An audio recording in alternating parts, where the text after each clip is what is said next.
Bentornati. Allora Alessandra. Andiamo a presentare Lucia Abano. Lucia Abano, allenatrice nazionale FISDIR Veneto e a Padova, assieme anche a tutti i suoi atleti qui, giusto Lucia? Sì, salve a tutti, io qua rappresento anche il referente regionale Michele Bicciato che per problemi di lavoro non è venuto. Noi come FISDIR ci definiamo un piccolo CONI dentro al CIP perché nel nostro organigramma rappresentiamo tutti gli sport che vengono rappresentati normalmente anche dai normodotati, vengono eseguiti insomma. Qua abbiamo presenti alcuni ragazzi dell'atletica leggera e del nuoto che recentemente sono stati a fare i campionati europei in Portogallo. Io so che abbiamo atleti che veramente fanno attività internazionale. Ce ne presenti qualcuno? Possiamo salutarli? Sì, allora qua vicino a me ho Lucato Stefano che detiene 2 record del mondo nella staffetta, nella marcia, scusate. Marcia. L'emozione. Nella marcia e negli 800 marcia e nei 1500 marcia. Poi abbiamo Casarin Roberto, campione europeo di triathlon. Bravo.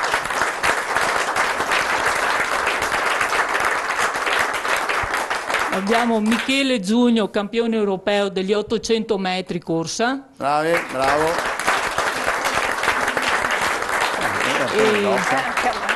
E Luca Bicciato, pluricampione europeo, campione del mondo, campione italiano di nuoto, sia in tutte le discipline, dallo stile libero, dorso, rana, fenomeno, proprio, bravo, sì, veramente, bravo. E delfino. Anche lui è stato in Portogallo, vero? No, sì, lui andrà in Portogallo, lui rappresenterà il Portogallo perché la loro trasferta dovevano andare in Messico, però il Messico adesso si è ritirato e i campionati mondiali di nuoto della sua categoria si svolgeranno a novembre in Portogallo. Ah, ecco, bene, Quindi allora sai che uno dei nostri rappresentanti quando noi facciamo veneti. l'applauso agli atleti dopo vanno, vincono, quindi facciamo un altro applauso.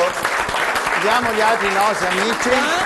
Qua abbiamo Federico Basso, Marco Giannella e Zamprogna Matteo che il 28 e 29 sulla pista del Colbacchini cercheranno di portare via più risultati possibili. Sono tutti velocisti, quindi si ci metteranno dai 100 ragazzi, ai 200 allora, mi metri. raccomando, faccio io lo speaker là, voglio sentirvi dire, voglio dirvi sulle mani come facciamo con tutti nello sport, vero Ale? Speriamo. Ogni giovedì sera. Ogni giovedì sera, ma questa è una cosa che faccio più volentieri ancora. Bravi, un applauso anche a loro. Passiamo.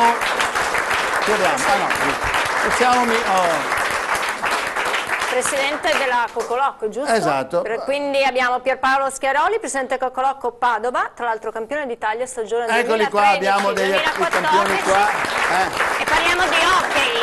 Hockey. Wheelchair hockey. Si chiama, silenzio che sì. Si chiama? Wheelchair hockey. Wheelchair Anzi, hockey. per la Che vuol dire precisione con la carrozzina electric in pratica. wheelchair hockey. Esatto, Cioè, perché vuol dire con la elettrica. carrozzina elettrica. Esattamente. Insomma, si divertono un sacco, me l'ho detto sti ragazzi. Fare sto Si sport. divertono un sacco, sì, e ci danno anche Forse delle qui belle abbiamo delle soddisfazioni. immagini, vero? Sì, forse Dovevamo la avere regia ha qualcosa. qualche immagine, vediamo di mettersi Dovrebbe essere diciamo, la sintesi della finale scudetto che abbiamo vinto un mese fa praticamente, il 17 quindi maggio proprio neocampione. a Lignano, sì, esattamente. Secondo me che ti sei appassionato un po' a questa cosa, perché Un po' per forza di cose, perché là in mezzo c'è anche mio figlio, quindi diciamo che t'ha è trascinato venuto lui. sono stato un po' trascinato da lui. Poi dopo da 5-6 anni fa sono diventato presidente, adesso da un anno sono anche vicepresidente della federazione, quindi lo vedo anche un po' a livello nazionale. Ecco qui delle immagini che abbiamo. Quindi sulla abbiamo finale. un campo. Qui diciamo, abbiamo un di campo normale, basket, tipo grandezza di quello da basket circa. Diciamo che questo è uno sport nato esclusivamente è nato per persone che hanno patologie neuromuscolari, quindi distrofia muscolare, atrofia muscolare, eccetera. Infatti per questo si usano le carrozzine Per elettriche. questo si usano le carrozzine elettriche. Paolo, stacchi un pochino il microfono, non troppo attaccato. Ok. Grazie. Però poi dopo ci sono anche altre disabilità possono partecipare ovviamente. Quelli che hanno ancora una forza residua sufficiente usano la mazza, come si può vedere anche dal filmato. Quelli che non hanno questa forza residua usano un attrezzo che si mette davanti alle pedane della carrozzina, che si chiama stick. Ma è vero che ci sono, vorrei chiederlo a loro, me lo chiedo a te perché magari loro non mi dicono la verità. Ma è vero che c'è chi elabora le carrozzine per correre più forte? Allora, no, non è che ci sono ditte qualcuno che si impegna anche a fare una cosa. No, ci sono ditte che costruiscono carrozzine che non sono queste che vedete qua, ma quelle che vedete là, che vengono costruite o in Svizzera, sì, fanno anche i 18 all'ora. E purtroppo il guaio è che costano 15.000 euro, che quello è un problema notevole. Ascolta, ce li vuoi presentare i nostri ospiti? E non è tutta la squadra? No, tutta la squadra siamo in 13, che sembrano pochi. Allora abbiamo Nicola Schiavolin, che è il capitano, nonché in maglia bianca. Nicola, nonché co-fondatore all'epoca della Cocoloco. Non le dico quando, perché poi dopo si scopre. Cosa ha detto Cocoloco poi? C'è un locale? Cos'è? Cocoloco è un pappagallo pazzo praticamente, infatti il simbolo nostro è il pappagallo. No? Ecco, sì, bene. Vicino a lui c'è Elisa Baratti, che ha uno stick, lui è il portiere, lei è stick. Lei è? Lo stick, usa lo stick, quell'attrezzo che si vede davanti. Bene. Vicino a lei ancora c'è Pietro Giliberti, un attaccante. Ciao Pietro. E di qua? Allora iniziamo da Giorgio Bottacin, che è uno degli ultimi arrivati. Giorgio! Poi vicino a lui abbiamo Claudio Salvo, che è una mazza anche lui, è ormai da tempo, da diversi anni, fa parte della squadra. È una sicurezza non solo della squadra, ma anche della nazionale italiana, che adesso in agosto andrà a disputare i mondiali a Monaco. E poi vicino a lui c'è mio figlio Andrea Schiaroli. Andrea. Anche lui No, non parlo, ho detto io il mio portavoce. Sì, fresco di convocazione in nazionale Under 21. Quindi sei tosto, bravo. Bene, programmi, Cocoloco, a questo punto. Volevo aggiungere che non è la prima volta che diciamo qualcosa, perché come può vedere sulla maglietta di Nicola c'è anche il simbolino della Coppa Italia, della Supercoppa, perché in questi ultimi 3 anni siamo arrivati nel 2011-12 vice campioni d'Italia e abbiamo vinto la Coppa Italia. L'anno scorso vice campioni d'Italia ancora una volta e Supercoppa italiana. Quest'anno finalmente siamo riusciti a vincere il campionato. Allora un applauso alla Cocoloco. Andiamo a conoscere un po' di amici da questa parte, perché adesso cambiamo ancora sport. Giusto, abbiamo la scherma e la pallacanestro. O sbaglio? Vi presentate voi, ci dite la vostra disciplina. Partiamo con il basket, credo, vero? Ti chiami? Allora, buonasera a tutti, mi chiamo Scandolaro Mattia e pratico il basket in carrozzina. E lo pratico da più o meno 5 anni. Questo sport mi piace molto perché comunque ogni partita che faccio mi dà comunque sempre delle emozioni forti. Vivendo ogni secondo della partita comunque ci sono sempre emozioni forti. Io venivo a vedere, Ruggero, le partite della Spea di pallacanestro. Lì avete fatto storia proprio, insomma, è stata l'inizio di una storia che continua, è diventata importante a livello del campionato, a livello di tante cose, insomma. Sì, lo sport, ogni sport è straordinario, però la pallacanestro, che è uno sport di squadra, è stato uno dei primi che abbiamo visto di squadra.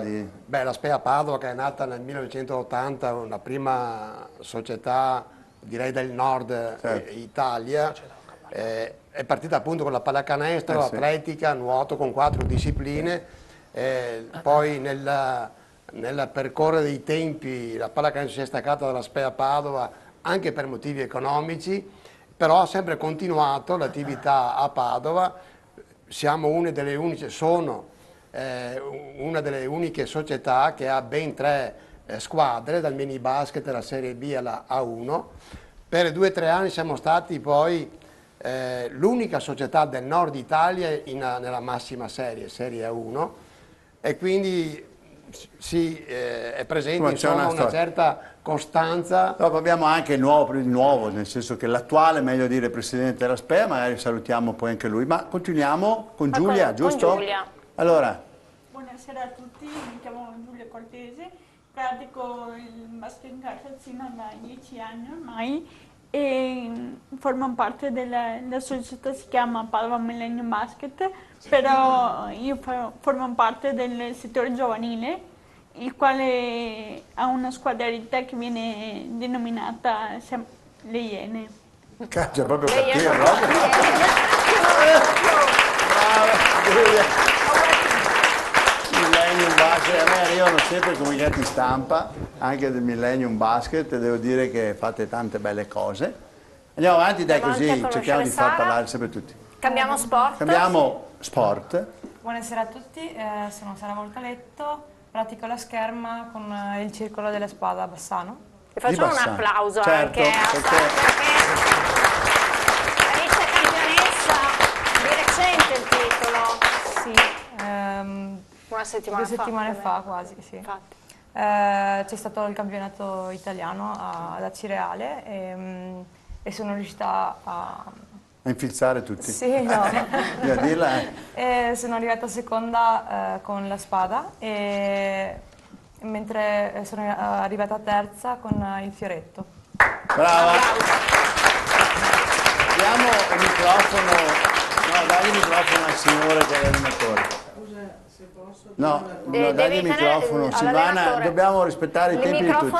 Però il microfono non tenerlo lì, bravo. Dopo adesso abbiamo l'allenatore, facciamo Io dire sono Giovanni anche Sponza, sono vicepresidente del Circolo della Spada Bassano perché ho la faccia da presidente. Ma sei anche tecnico? E sono istruttore tecnico. Dall'800, visto? Grazie.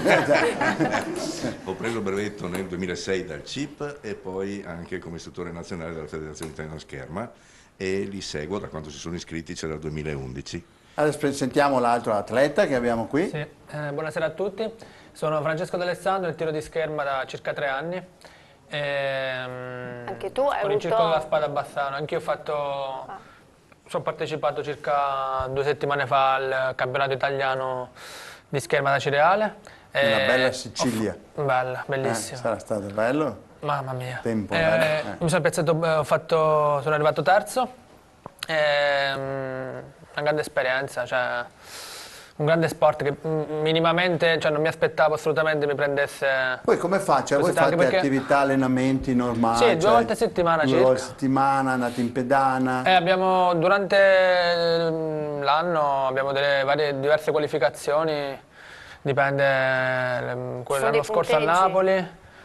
Com'è che è nata questa passione? Lo chiedo anche a lei della scherma. Io guardavo un film e ho visto una scena di... Zorro? No. Ho visto una ragazza in carrozzina, ho detto vabbè, mo chiamo, vado su internet. Provo. E ho chiamato il maestro Giovanni Sponza. Tu? Io volevo praticare uno sport e vicino a casa mia non conoscevo società o comunque associazioni che facessero sport per ragazzi in carrozzina. Allora, per caso proprio, una mia compaesana mi ha avvisato che c'era questa possibilità. Sì. Insomma, com'è allenare questi ragazzi? Diciamo che loro di fatto sono più bravi dei normodotati. Certo. Perché, perché le carrozzine vengono fissate sulla pedana. Cioè nella scherma, contrariamente ad altri sport in carrozzina, la carrozzina non si deve muovere. Viene stabilita una distanza fissa che è in funzione della lunghezza delle braccia e di conseguenza dopo che l'arbitro ha dato l'ok o la voi, come si dice nel caso nostro, loro in pochi secondi devono decidere che cosa succede durante il loro assalto. Proprio. Se non funziona non possono scappare.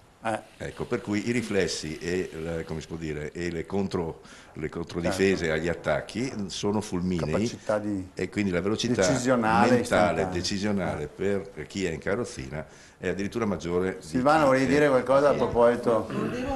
Volevo dire una cosa a proposito di Sara. È una ragazza modello in tutti i sensi, nel senso che ha vinto anche, lei non l'ha detto, il premio quale migliore studentessa per quanto riguarda il 2013 con una votazione altissima.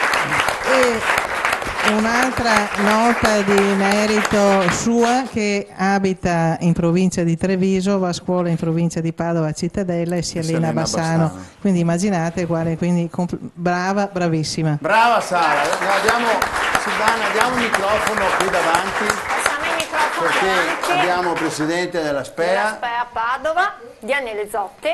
Sì, salve, io sono presidente della SPEA, faccio parte della SPEA da più di 25 anni ormai, sono uno di vecchi, da poco sono presidente. Una bella responsabilità anche dal punto di vista proprio sportivo. È un onore, perché alla fine dopo sono gli atleti che fanno la società, vuol dire, senza gli atleti, e dopo se si hanno soddisfazioni come in questi anni, sia col FISDIR, con la FIMP e con la FISPES, fa molto piacere, diciamo, essere presidente, anche se è molto oneroso, però voglio dire, siamo una delle società... Allora, sentivamo, c'era nato un po' col basket, io mi ricordo.